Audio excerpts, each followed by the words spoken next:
17 elite doctors and nurses stood in a private hospital wing for a billionaire, watching his baby slowly die. Every test failed, every treatment failed. They were about to give up when a 13-year-old boy who wasn't supposed to be there noticed something all of them missed, because the thing killing the baby wasn't in his body. Stay with me, because what happens next explains how a child no one saw coming became the only person in the room who could save a life. And if you don't want to miss the moment everything turns, make sure you're subscribed now. The private wing occupied the entire east floor of the hospital, sealed off from the rest of the building by keycard access and uniformed security. It had been constructed less than a year earlier, designed specifically for patients who could afford silence, speed, and total control.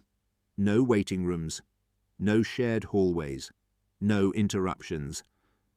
Every surface gleamed with newness, from the polished stone floors to the soundless automatic doors that slid open and closed, like the place itself was breathing. The nursery sat at the far end of the wing, wrapped in glass and soft light, built to feel less like a medical facility and more like a sanctuary. That illusion was collapsing by the minute. The baby lay in the center of the room, surrounded by machines that hummed, beeped, and blinked with clinical indifference. His chest rose shallowly, unevenly. His skin had taken on a greyish-blue tone that made every adult in the room avoid looking at his face for too long. Numbers flickered on monitors, heart rate unstable, oxygen levels dropping, blood pressure refusing to cooperate. The room was crowded, but no one felt useful anymore. The doctors had arrived one by one in a procession that would have impressed any medical conference in the world. Specialists flown in overnight. Careers built on impossible saves. Men and women whose names appeared in journals and textbooks, whose opinions decided funding and futures. They had approached the case with confidence at first, then confusion, then something dangerously close to fear. They had ruled out infections, genetic disorders, congenital defects. They had tried antibiotics, antivirals, steroids.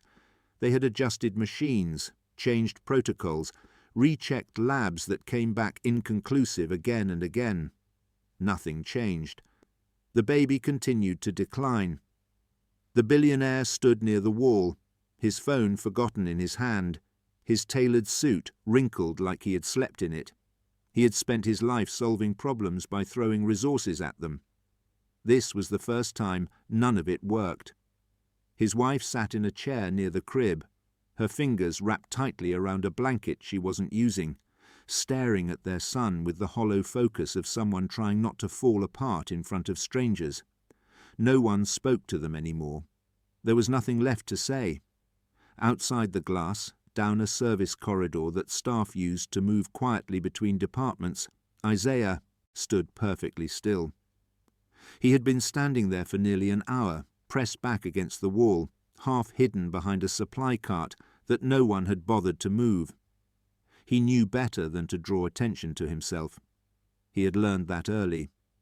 If you stayed quiet, if you stayed small, people stopped noticing you were there. Isaiah had mastered that skill by the time he was 6. His mother worked nights cleaning offices on the lower floors of the hospital. She had picked up extra shifts ever since the private wing opened, because it paid better, and because the people who used it rarely complained about the staff. They rarely noticed them at all. Isaiah came with her sometimes when she couldn't afford a sitter, sitting in corners with a book, waiting for her to finish. He knew the rules. Don't wander. Don't talk. Don't touch anything. Tonight, something had broken those rules. He hadn't meant to stop outside the nursery. At first it was just the noise that caught his attention, the alarms, the raised voices muffled by glass. Then he saw the baby, the unnatural colour of his skin, the way the adults moved around him with urgency that never quite became action. Isaiah felt it then, a tightness in his chest that had nothing to do with fear, and everything to do with recognition. He had seen this before, just not in a place like this. His grandmother used to say that when the body is fighting something it doesn't understand, it tells you in quiet ways first, through colour, through breath, through the way the air in the room feels wrong. She had taught him to notice those things, long before he knew their names. Isaiah leaned forward slightly, his eyes scanning the room, not the machines, not the doctors, but the space itself. That was when he saw it.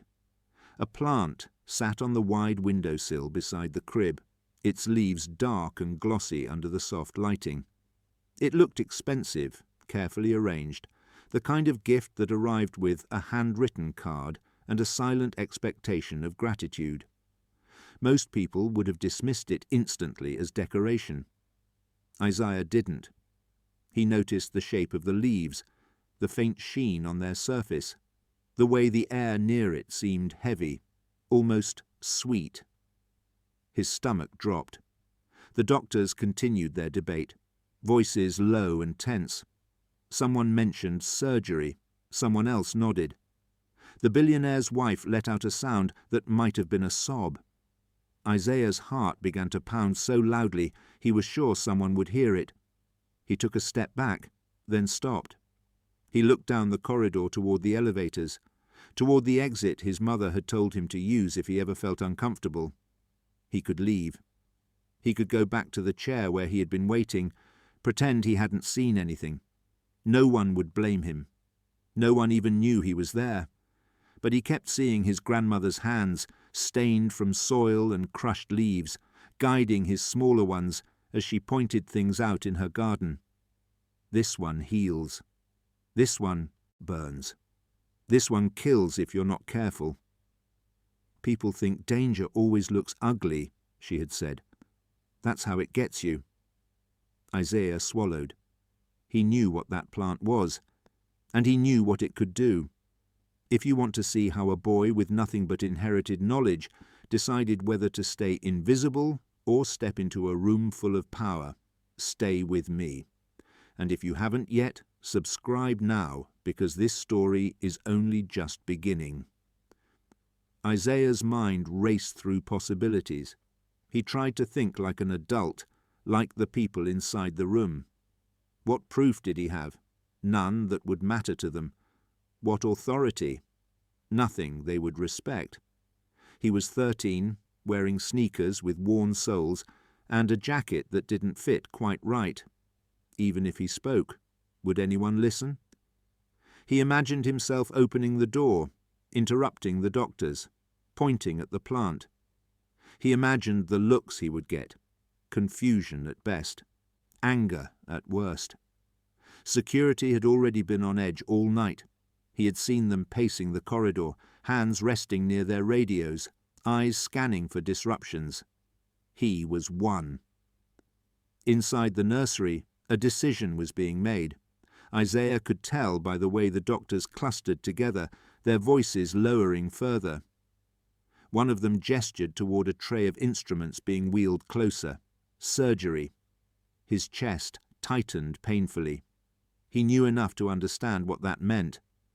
Cutting into a body already failing, hoping to find something before it was too late. He also knew enough to understand that it wouldn't help. Isaiah stepped forward without fully realizing he had decided to. His foot brushed against the tile, making a soft sound that echoed too loudly in his ears. He froze. No one turned. The world seemed to narrow to the glass wall between him and the baby. He moved closer, pressing his hand lightly against it. The glass was cool, solid. A barrier he wasn't meant to cross. His grandmother had crossed barriers her entire life.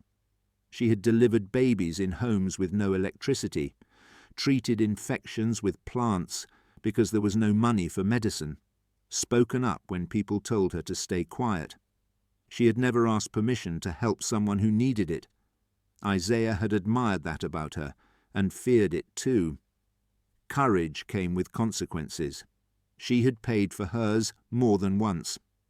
A doctor inside the room glanced at the monitor and shook his head. The numbers dipped again.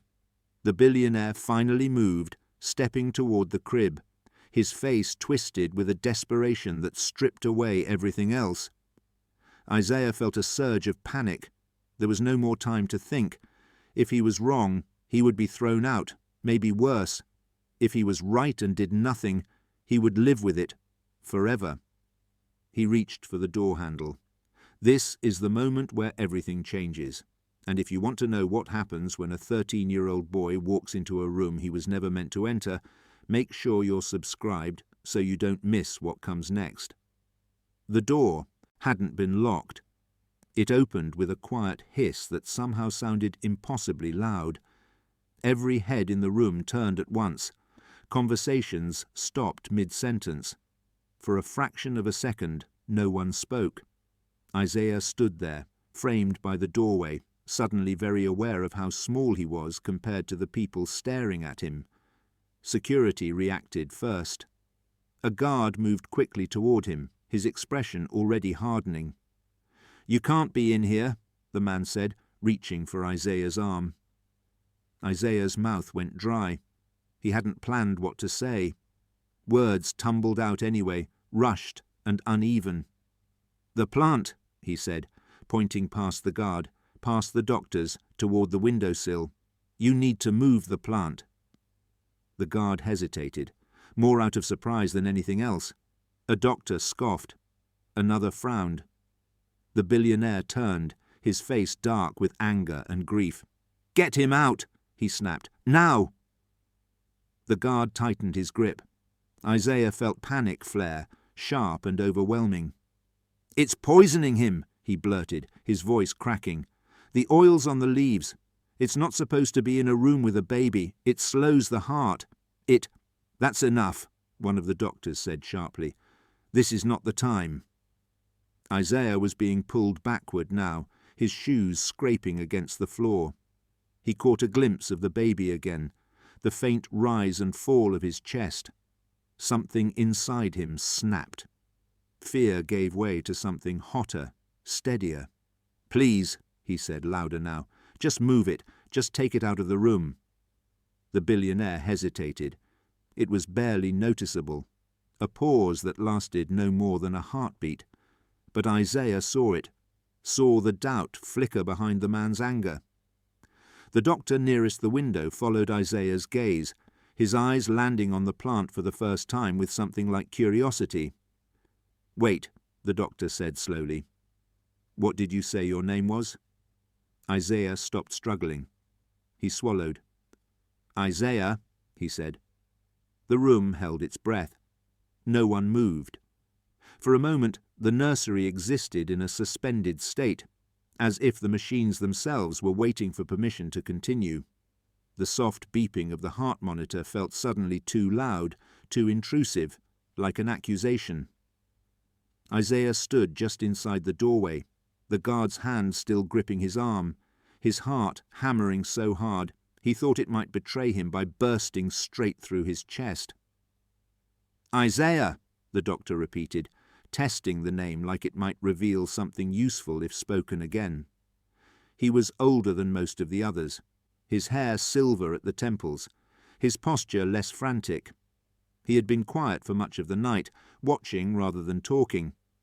"And you're saying the plant is poisoning the child?" Isaiah nodded, fast at first, then slower, forcing himself to breathe. "Yes, sir." Another doctor shook her head sharply. "This is absurd.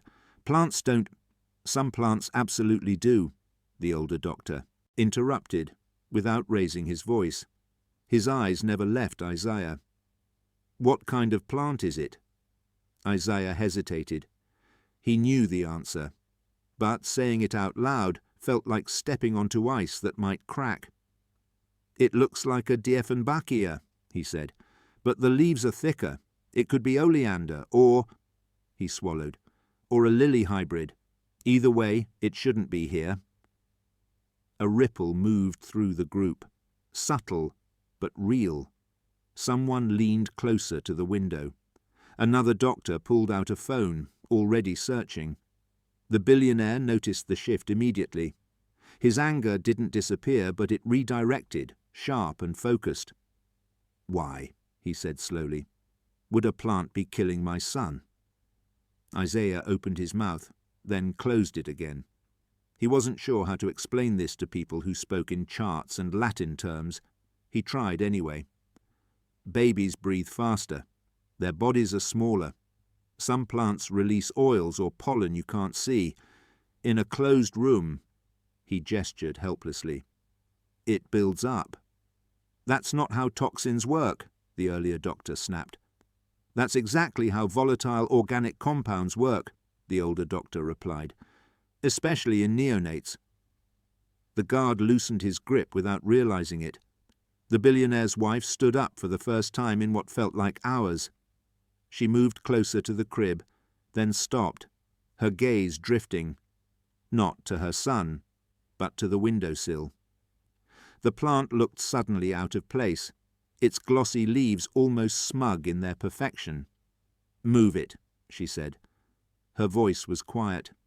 It cut through the room like a blade. No one argued. A nurse crossed the room quickly, gloved hands careful as she lifted the pot. The moment it was moved, a faint, almost imperceptible scent shifted in the air. Sweetness gave way to something cleaner, thinner. The nurse paused. "Do you smell that?" she asked. "I do," another said.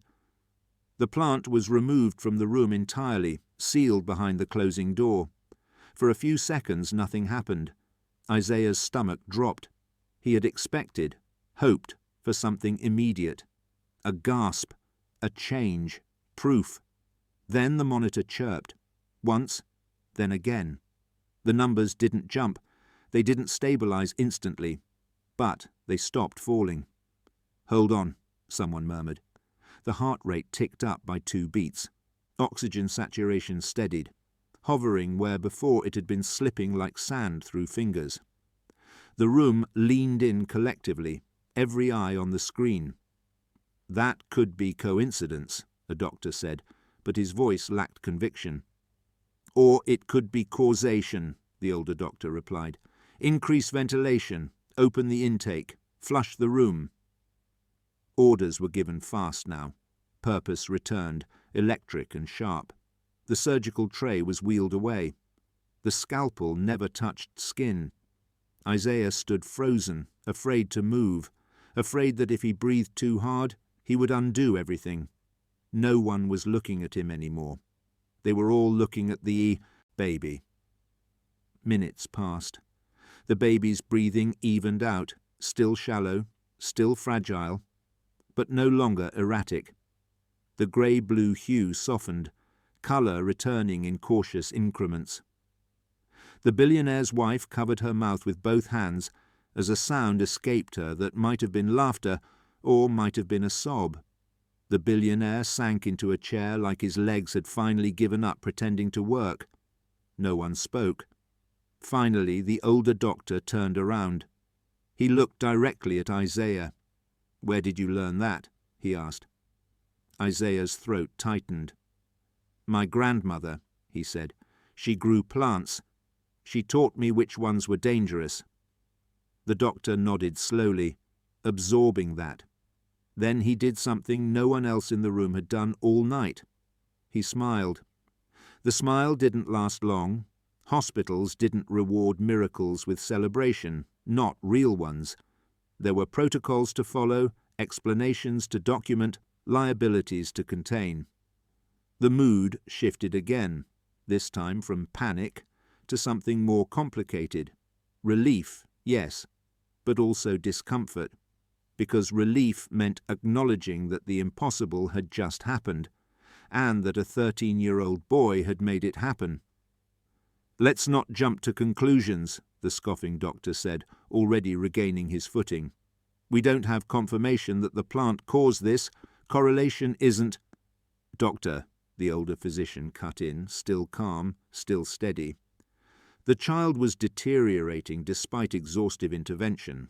The only variable that changed was environmental, and the response was immediate. That's anecdotal. So was every diagnosis you proposed tonight, the older doctor replied mildly. The room went quiet again, this time edged with tension. Isaiah shifted his weight, suddenly aware that his legs were shaking. Adrenaline was draining out of him fast, leaving behind exhaustion and a creeping sense of vulnerability. He hadn't thought this far ahead. He had imagined shouting, being ignored, maybe being thrown out. He hadn't imagined this, standing in the centre of the room while powerful adults debated what to do with the fact that he had been right. A nurse crouched near the crib, checking lines, adjusting sensors. "He's stabilizing," she said softly, almost reverently. "Still critical, but he's fighting." The billionaire stood up again. He didn't look at the doctors. He walked straight toward Isaiah. Isaiah's heart leapt into his throat. Up close, the man looked older than Isaiah had first thought. Not in years, but in weight. Grief had pressed lines into his face that money couldn't smooth over. He stopped a few feet away, towering, silent. For a terrifying second, Isaiah thought he was about to be yelled at, or accused, or blamed for something that might still go wrong. Instead, the man spoke quietly. "You saved my son." Isaiah blinked. I just noticed something." "You noticed what 17 specialists did not," the billionaire said. "That matters." The guard shifted awkwardly nearby, suddenly very interested in the floor. "What's your last name?" the man asked. Isaiah hesitated. This was where things usually went wrong. Names led to questions. Questions led to attention. Attention led to consequences. "Carter," he said finally. "Where are your parents?" "My mom," Isaiah corrected. "She's working. Here, cleaning." The billionaire's brow furrowed, not in confusion but in calculation. "She's in the building right now?" "Yes, sir." Another pause. This one felt different, less dangerous, more deliberate. "We need to document what happened," one of the doctors said. "For the record." "For whose record?" the billionaire asked without turning. The doctor faltered. "Hospital protocol. My son almost died because a decorative plant was placed next to his crib," the billionaire said, his voice still low but now carrying an edge that made everyone straighten. "That is not a protocol failure. That is negligence." A ripple of unease spread through the room. The older doctor cleared his throat. "There's another issue we should consider. The boy shouldn't have been able to access this wing." All eyes shifted back to Isaiah. Here it was. "I wasn't wandering," Isaiah said quickly, before he could stop himself. "I was waiting. I didn't come in until I thought he was going to die." Silence followed that, heavy, uncomfortable. The billionaire studied him again, more closely now, not just seeing a kid, but a set of circumstances, security, staffing, access, a system that had allowed someone invisible to move freely through a space designed for exclusivity. "Leave us," the billionaire said suddenly. A few people looked startled. "Sir?" "The doctors can stay," he clarified. "Security, nurses, out, for a moment." There was hesitation, then compliance.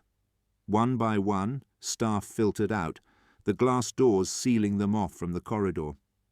Isaiah found himself alone in the nursery with the doctors, the billionaire couple, and the baby, who was now breathing more evenly than he had been an hour ago. The billionaire turned back to Isaiah. "Do you know how many people in my life tell me what I want to hear?" he asked. "How many tell me what's safe? What's polite?" Isaiah didn't answer. He had no idea. "You didn't do that," the man continued. "You told us something inconvenient, risky, something that made us uncomfortable." He exhaled slowly. "That's rare." The wife finally spoke, her voice fragile but steady. "Thank you," she said. I don't care how you knew. I care that you spoke." Isaiah felt something hot sting behind his eyes. He nodded, afraid that if he tried to talk, he'd cry. The older doctor glanced between them. "There will be questions," he said. "Investigations. This won't stay quiet." "I know," the billionaire said, "which is why we're going to decide how this story is told." Isaiah stiffened. Stories had a way of changing people like him, usually not for the better. "You're not in trouble," the billionaire said, as if reading his thoughts. "But you are at the center of something now, whether you want to be or not." Isaiah looked at the baby again. The monitors were steadier now, not safe, not yet, but alive. He had wanted to stay invisible. That option was gone. The first consequence arrived faster than Isaiah expected. A phone buzzed. The sound was sharp in the otherwise hushed nursery, like a crack in glass. The billionaire glanced down at the screen, jaw tightening. He didn't answer it. He turned the phone face down on a nearby counter instead. "Someone already knows," one of the doctors murmured. "Of course they do," the billionaire replied. "They always do." Isaiah watched this exchange with a growing sense of unease. He didn't fully understand what was happening, but he understood enough to know that the room had shifted again, this time from survival to control. The baby's life had been pulled back from the edge. Now the adults were turning their attention to what came next, and that world was not one Isaiah knew how to navigate. "We should bring his mother in," the wife said suddenly. "He shouldn't be alone." Isaiah's head snapped up. "She's working," he said. "She'll get in trouble if she stops." The billionaire looked genuinely surprised. "For what?" "For leaving her floor," Isaiah said. "For being late. For anything." The wife's expression tightened. "That won't happen." She stood and walked to the door, opening it and signaling to someone outside. A moment later, a supervisor appeared, startled, followed by Isaiah's mother. She looked exactly as Isaiah expected she would. Tired, worried, already apologizing before anyone had accused her of anything. Her hair was pulled back under a scarf. Her uniform smelled faintly of disinfectant. Her eyes landed on Isaiah, wide with alarm. "Isaiah," she whispered, "what are you doing in here?" Before he could answer, the billionaire stepped forward. "Your son saved my child's life." The words hit the room like a dropped object. His mother stared at the man, then at Isaiah, then back again. "I'm sorry," she said automatically. "If he broke a rule, I'll take responsibility." "No," the billionaire said firmly. "You won't." He gestured toward the crib. "A plant placed in this room was slowly poisoning my son. Your boy recognized it. We didn't." The mother's hand flew to her mouth. She looked at Isaiah with a mixture of fear and pride, so intense it made his chest ache. "You taught him well," the billionaire continued. She shook her head, overwhelmed. "My mother taught me," she said softly. "I just passed it on." The older doctor watched this exchange with keen interest. "There are entire departments dedicated to toxicology and environmental medicine," he said, "and yet the most critical insight came from intergenerational knowledge." No one contradicted him. Isaiah's mother crossed the room and wrapped him in a hug so tight it almost hurt. He clung to her, breathing in the familiar scent of soap and fabric softener. For the first time since he had stepped through the door, he felt grounded. Then reality intruded again. "There will be an internal review," a younger doctor said carefully. "Security access, staffing oversight, and media interest," another added. "A billionaire's newborn nearly dying is not something that stays quiet." Isaiah's stomach dropped. The billionaire raised a hand. "There will be no press statements tonight." "Sir, I said tonight." He turned to Isaiah's mother. Your son will not be questioned without you present. He will not be used as a prop, and he will not be blamed for being where he was." Isaiah's mother nodded, tears slipping free now. "Thank you." The billionaire exhaled slowly, then looked at Isaiah again. "You have something rare," he said. "Not just knowledge, instinct, the ability to notice what others dismiss." Isaiah shifted uncomfortably. Compliments made him uneasy. They felt like expectations disguised as kindness. "I want to help you," the man continued, "but I won't decide that for you, not tonight." A nurse approached quietly. "Sir," she said, "the baby's oxygen saturation is improving. Slowly, but steadily." The wife let out a shaky breath and leaned against the crib. Her hand hovered over her son, afraid to touch him, as if she might break the spell. Isaiah felt a strange pull in his chest. Relief, yes, but also a growing weight. He had opened a door that couldn't be closed. Whatever happened next would follow him beyond this room, beyond this night. The older doctor finally spoke again. "Isaiah," he said gently, "would you be willing to tell me exactly what you noticed? Every detail." Isaiah looked up at his mother. She nodded. He took a breath. "It wasn't just the plant," he said. "It was the room. No open air, the glass, the way the smell didn't move." The doctors leaned in. "And the baby's skin," Isaiah continued. "It wasn't just blue. It was dull, like his body was tired." The older doctor's eyes lit with something close to awe. "This," he said quietly, "is how medicine started." Outside the nursery, alarms were silent now. The private wing, so carefully designed for control and isolation, had nearly killed a child because of it. And a boy who had learned to stay unseen had changed everything by seeing too clearly. The pressure arrived quietly. It came in the form of hushed conversations just outside the glass, phones pressed to ears, doors opening and closing a little too often. It came in the tightening posture of hospital administrators who had not been present for the crisis, but were now very interested in its resolution.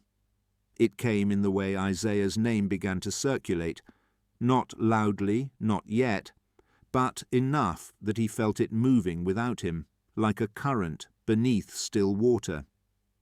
The baby slept. That alone felt miraculous.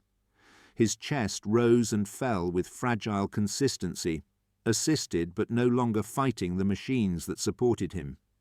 The room had been aired out completely. Ventilation hummed steadily now, carrying away whatever invisible threat had been suffocating him.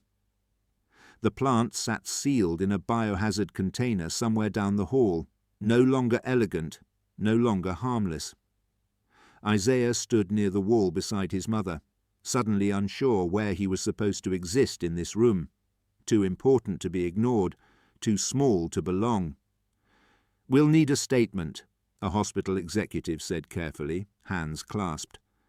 "For internal documentation." "There will be no statement that names the child," the billionaire said immediately. The executive hesitated.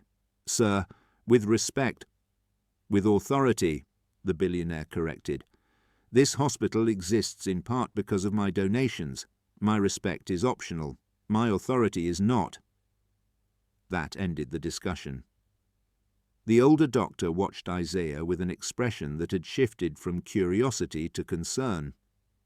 "You understand," he said gently, "that what you did tonight will be studied." Isaiah frowned. "Studied how?" "Medical journals, ethics boards, environmental safety reviews," the doctor said. "People will ask why this knowledge wasn't part of standard protocol." "And whose fault that is," another doctor added quietly. Isaiah's mother stiffened. "My son didn't do anything wrong." "No," the older doctor agreed, "but systems don't like being shown their blind spots. They tend to push back." Isaiah absorbed that silently. The billionaire's wife approached them then, Up close, her composure was thinner, held together by will alone. She knelt in front of Isaiah, meeting his eyes. "I don't know what the right thing to say is," she admitted. "I just know that if you hadn't been brave tonight, I wouldn't have my son." Isaiah didn't feel brave. He felt tired and scared, and suddenly very aware that courage didn't end when the danger passed. It just changed shape. "I don't want him turned into a story," Isaiah's mother said quietly. The fool billionaire nodded. "He won't be, not without consent." Isaiah looked at the sleeping baby one last time. Relief washed through him, real and deep. But beneath it was something else, a sense of crossing a line that could not be uncrossed. He had stepped out of invisibility, and invisibility, he realized, had been protecting him. As they were escorted out through a different corridor, one designed for discretion rather than secrecy, Isaiah glanced back once. The private wing gleamed as it always had, pristine and controlled, but now he could see its flaw clearly. It had been built to shut the world out, and nearly shut out the truth with it. Isaiah thought everything would go back to normal. That was his first mistake. By morning, the hospital felt different, not louder, not busier, just alert. Eyes lingered longer. Conversations paused when he walked by. His mother noticed it too, her shoulders tightening as she pushed her cleaning cart down halls she had walked 1,000 times before without being acknowledged. They were being seen now. At home, Isaiah slept for nearly 12 hours straight. When he woke up, his phone, an old model with a cracked screen, was buzzing non-stop. Unknown numbers, missed calls, texts from classmates who never talked to him asking if the rumours were true. "Did you really save a baby? My mum said you were on the news. Is it true the kid's dad is a billionaire?" Isaiah sat up too fast, heart racing. "There's no names," his mother said from the doorway, but her voice wasn't steady. "But there is a story." She turned the small kitchen TV toward him. The headline read, "Mystery Intervention Saves Newborn in Private Hospital Wing." They didn't show his face. They didn't say his name. But they described him. A minor, a staff family member, an unexpected observer. Isaiah felt the familiar instinct rise up again, the urge to shrink, to disappear into corners where nothing could reach him. But the world had already adjusted its focus, and somewhere, far beyond his small apartment and his quiet routines, people were asking a new question, not what happened, but who noticed first, and why no one else did. By the end of the week, the knock came. It wasn't loud, it wasn't urgent. That almost made it worse. Isaiah was at the kitchen table, working through math problems he already understood but pretended not to, because routine felt safer than thinking. His mother was folding laundry when the sound landed between them. 3 measured taps, evenly spaced, practiced. They both froze. "I'll get it," his mother said too quickly. Isaiah stood anyway. On the other side of the door were 2 people who didn't belong in their building. One wore a blazer that had never seen public transportation. The other held a slim tablet and smiled in a way that didn't quite reach her eyes. "Ms. Carter?" the man asked. His mother nodded. "My name is Daniel Mercer," he said. "This is Elaine Wu. We represent a private foundation." Isaiah felt it immediately, that same tightening in his chest he'd felt outside the nursery. Recognition. Not of danger exactly, but of significance. The kind that didn't ask permission before entering your life. "We were hoping to speak with you and your son," Mercer continued. "Briefly." "No," Isaiah said before his mother could answer. Both adults turned to him, surprised.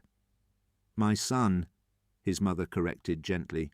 "Why don't you—" "They're not here to help," Isaiah said quietly. Elaine Wu studied him with new interest. "That's an impressive assumption." "It's not an assumption," Isaiah replied. "It's pattern recognition." Mercer smiled again, this time with genuine curiosity. Then you already know why we're here." Isaiah didn't answer. He didn't need to. They came inside anyway. They sat at the small kitchen table that wobbled if you leaned too hard on the left side. Mercer placed a folder down carefully, like the surface might reject it. "There's been discussion," he said, "about what happened at the hospital, about what it represents." "My son doesn't represent anything," Isaiah's mother said sharply. "He's a child." "Of course," Mercer agreed smoothly. "But children sometimes reveal gaps adults overlook." Isaiah stared at the folder. He didn't open it. He didn't have to. Inside were opportunities, scholarships, programs, mentors, access, all the things people assumed you wanted when they thought they were helping. "We want to invest," Elaine said, "in your potential." Isaiah finally looked up. "At what cost?" Mercer paused, just a fraction too long. "Visibility," he said. The word settled heavily in the room. Isaiah thought of the private wing, the glass walls, the sealed air, how danger had hidden in plain sight, because everyone assumed control meant safety. "I don't want to be turned into proof," Isaiah said. Elaine tilted her head. "Proof of what?" "That your systems work," Isaiah replied, "when they didn't." Silence followed. Not awkward. Respectful. Mercer closed the folder. "You're right," he said. "They didn't." He stood. Elaine followed. "This isn't an offer," Mercer said at the door. "It's an opening. When you're ready." After they left, Isaiah's mother sat down heavily. "You didn't even look." "I know what's in there," Isaiah said. "It's not free." That night, Isaiah dreamed of glass walls again. But this time, he was on the inside, watching people pass by, arguing about what he meant. When he woke up, one thought stayed with him, sharp and clear. Saving a life had been simple. Living with the consequences would not be. The call came from the school, not a teacher, not the principal, the district office. Isaiah was halfway through a science quiz when his classroom door opened, and a woman he had never seen before stepped inside. She wore a badge on a lanyard and a smile that looked practiced in a mirror. "Isaiah Carter?" she asked. Every head turned. Heat crawled up his neck as he raised his hand. "Please come with me." The hallway felt longer than usual, quieter. The woman didn't speak until they reached a small conference room with a glass wall, transparent but soundproof. Isaiah felt a flash of irritation at the symmetry. Glass again.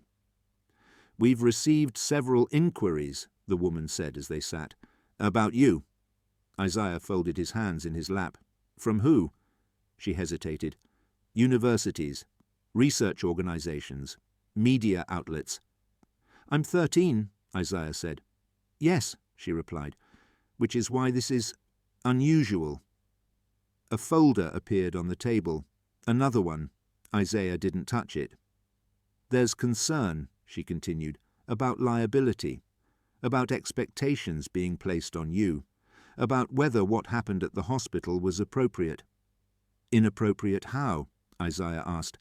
She shifted. "Children aren't supposed to be in private medical wings." "Neither are poisonous plants," Isaiah said calmly. The woman blinked.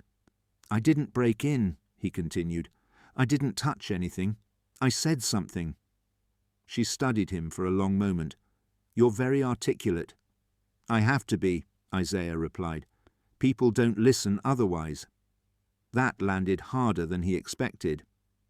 Later that day, Isaiah found himself sitting across from the older doctor again, the one who had smiled first, not in the hospital this time, but in a quiet cafe near the edge of campus. "You should have let them open the folder," the doctor said gently.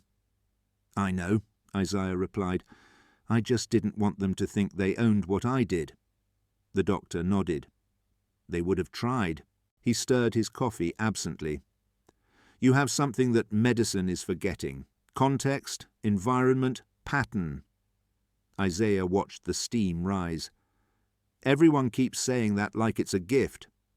It is, the doctor said, but it's also a responsibility.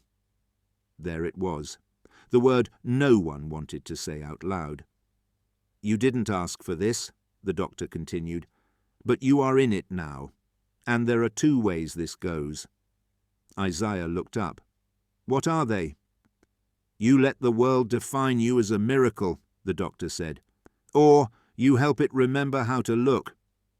That night, Isaiah sat on the fire escape outside his apartment, legs dangling, city lights flickering below.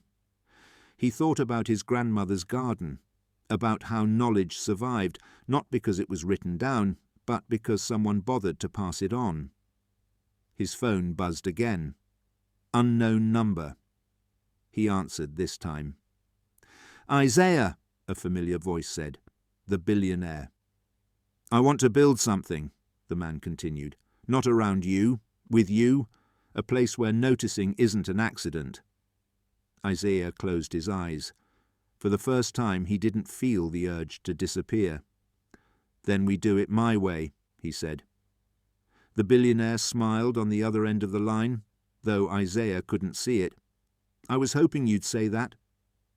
Isaiah didn't tell anyone about the call at first. Not his teachers, not his friends, not even his mother. Not right away. He needed time to understand what agreeing in principle actually meant. My way sounded strong in the moment, but strength without clarity was just noise. And Isaiah had learned early that noise distracted people from what mattered. The billionaire's proposal arrived 3 days later in the form of an envelope. Thick, unbranded, hand-delivered. No logo, no letterhead, just paper, deliberate and understated, like someone trying very hard not to look powerful. Inside was not a contract. It was a question. What do you think people are missing? That was it. No deadline. No signature line. Just space beneath it. Isaiah stared at the page for a long time. At school, the story had evolved again. It always did. By now, most people had stopped talking about the baby and started talking about Isaiah.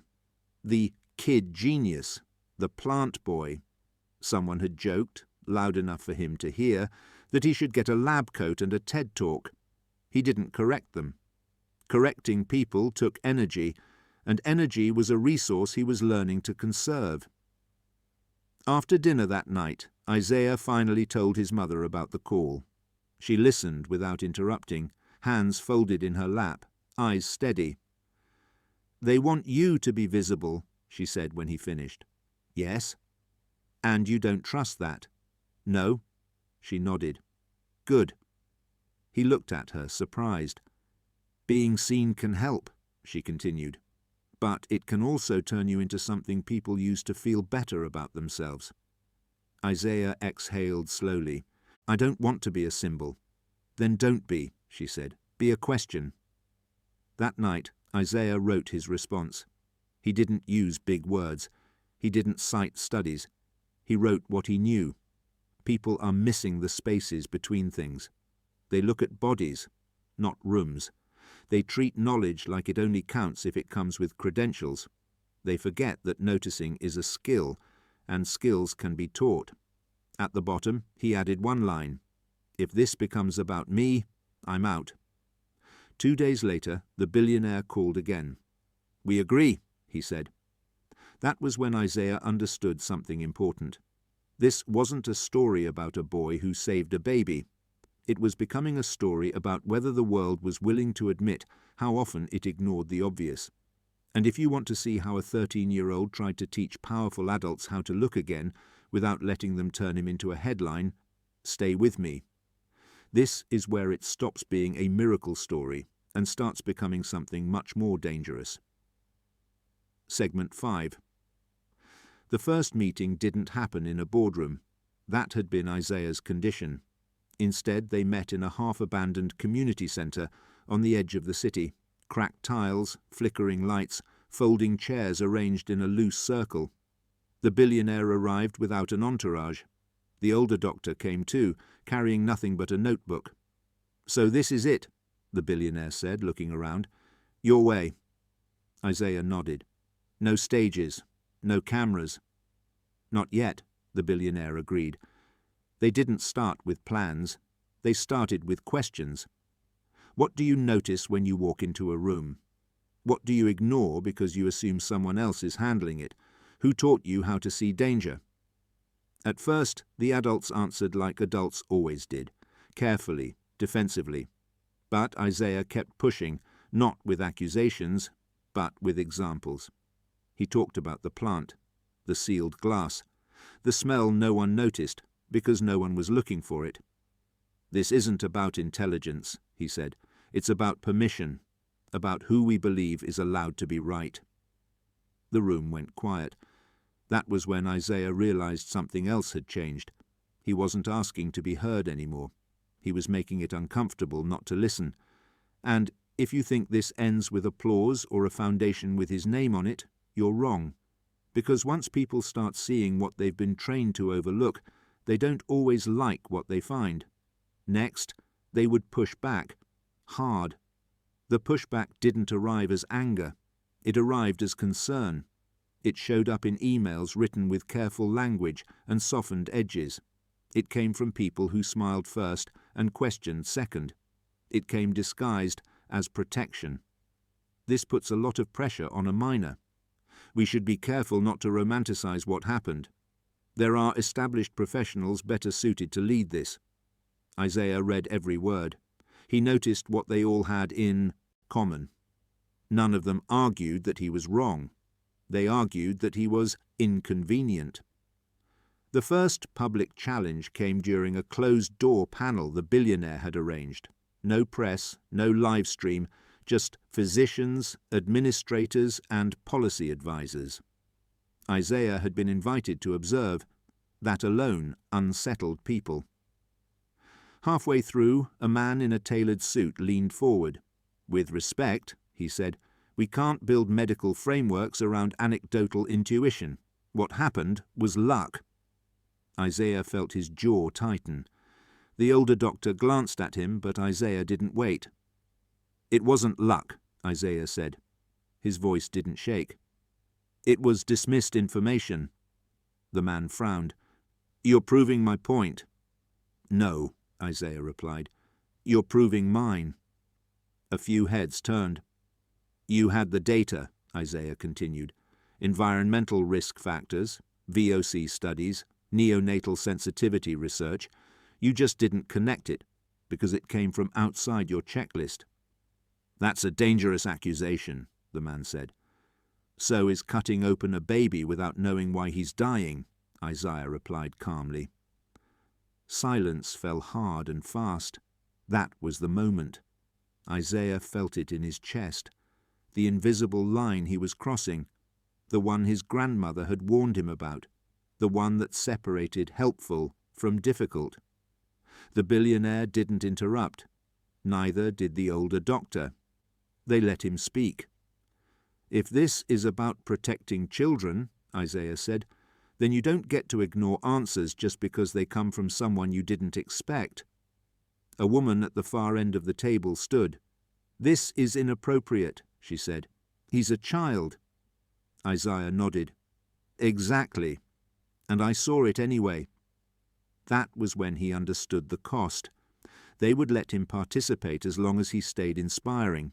They would celebrate him as long as he stayed harmless. But the moment he challenged authority instead of decorating it, that was the moment the door began to close. The meeting ended early.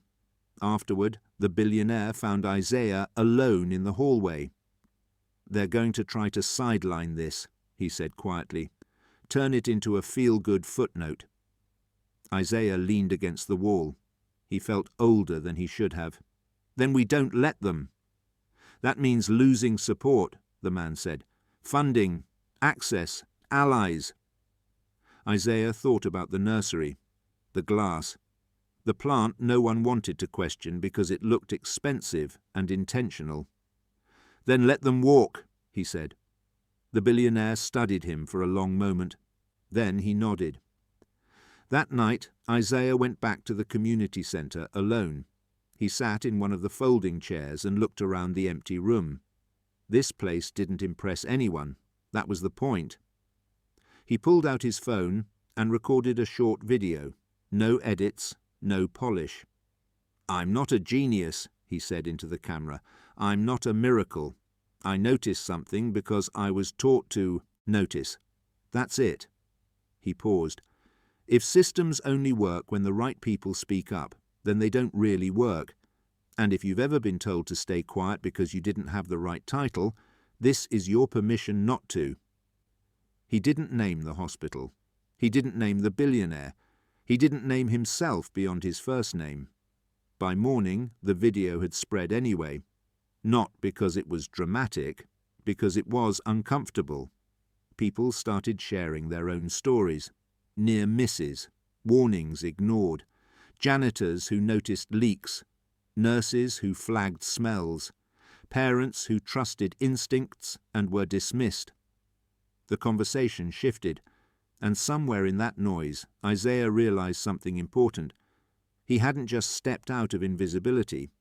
He had made it harder for others to stay invisible too. That was the real risk. And the real reason people were nervous. Because once you teach people how to see, you can't unteach it. The change did not come all at once. That was the first lesson Isaiah learned. There was no press conference announcing reform, no sweeping apology from the hospital, no headline declaring that medicine had finally learned how to listen. Progress arrived the way it usually does, quietly, unevenly, carried forward by people who had been waiting for permission to act. The hospital updated its protocols, not dramatically, not publicly, but thoroughly. Environmental checks became standard in neonatal wings. Decorative items were vetted. Airflow audits were no longer optional. The changes were written in neutral language, unattributed, as if they had always been inevitable. Isaiah didn't mind. He hadn't wanted credit. He had wanted outcomes. The baby went home 3 weeks later. Isaiah never met him again. He saw a photo once, passed quietly from nurse to doctor until it reached him. A small boy wrapped in a blue blanket, eyes closed, alive in a way that felt almost defiant. Isaiah studied the picture for a long time, then handed it back without comment. That was enough. The foundation the billionaire had proposed was built differently than planned. There was no Isaiah Carter Center, no plaques, no branding. Instead, funding went to training programs, ones that taught observation, environmental awareness, and pattern recognition across roles. Doctors sat beside custodians, nurses beside maintenance workers. Titles mattered less than attention. Isaiah attended exactly one session. He sat in the back. He spoke only once. "You don't need better instincts," he told them. "You need to stop assuming the important things will announce themselves." Then he left. Life did not become easier after that. But it became clearer. People still underestimated him. Others overestimated him. Some tried to use him as proof that the system worked. Others quietly avoided him, because he asked the kinds of questions that didn't fit neatly into reports. Isaiah learned to live with that. He went back to school. He helped his mother at home. On weekends, he volunteered at the community garden his grandmother had once tended, teaching younger kids which plants healed and which ones harmed, and why beauty was never the same thing as safety. Sometimes, when he walked into a room, he still felt that old instinct to shrink. But then he remembered the nursery, the glass, the silence, the cost of no one speaking. And he stood where he was. Years later, when someone asked him if he ever regretted stepping through that door, Isaiah thought for a long time before answering. "No," he said, "because the worst thing wouldn't have been being wrong." He paused. It would have been noticing and deciding it wasn't my place to say anything. The world did not change because of one boy, but it shifted, just enough. And sometimes that is how lives are saved, not by heroes, not by miracles, but by someone ordinary who refuses to look away.